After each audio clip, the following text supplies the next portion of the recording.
Let us pass the baton right now to Wags, who is at hole number 13. Wags?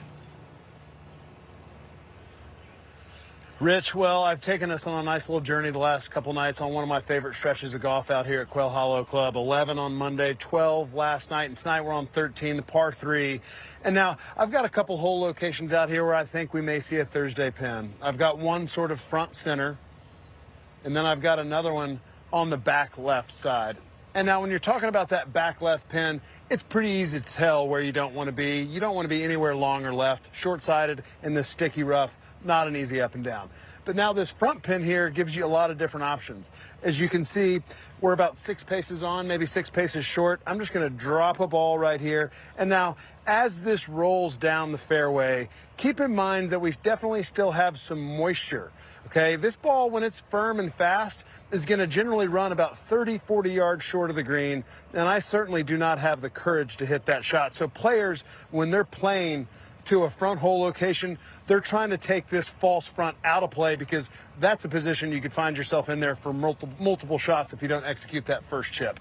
Now, it's easy for me to say cool features of this green. I think some players tomorrow when they find this area, if the front pin is where I think it may be, is this little dip and bowl over here to the right of this pin. So you don't want to go in the bunker, you don't want to go short, you maybe hang it a little bit to the right, and look at this puppy. This is one of the most diabolical places on this golf course. This ball, if the greens were a little bit slower, this ball may stay on the putting surface, but now it's going to catch the fast Tahoma apron grass. And this is the area I really want to show you because I think when we think about golf tomorrow morning especially, there's still going to be moisture in the ground, and we've had a lot of balls collect in this area during practice rounds. Players know that this whole right side, front right side of the screen kicks everything to here. And so to the back left pin, if it's there tomorrow, not a terrible miss. You're chipping back up the hill into the grain. You can really be aggressive with this shot, put some spin on it. Now, if you're chipping to this front pin, there's not much. You can see the little false edge. There's not much green to work with. So I kind of figured it would be fun to feel this out. And I have to say, absolutely zero. Nothing's bubbling up. This area has drained beautifully, but it is still soft and does present a little bit of a different challenge. So we're going to chip this to the back left. Okay. Well, that was a result of me really not wanting to take a divot right here because there's divots in this area, and I think we're going to see a lot of people here. But I'm going to be brave on this one.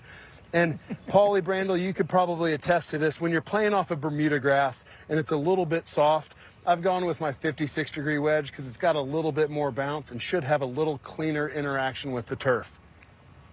Now, what makes this shot so difficult is you have to make a choice. Am I going to fly it on top of this ridge with some spin, or am I going to take it into the bank, kill it that way, and let it trickle out towards that front practice cup? I wish I could hit shots like my practice swings. Okay, well, Get up. let's hope nobody hits a shot from this area because this is coming right back down to my feet. I really don't want to be here tomorrow again. So I'm begging all the players out there, do something pretty special out of a bunker or the thick rough. Please. Rich, back to you. Wags, you can either have at it or head home for dinner and a drink right now.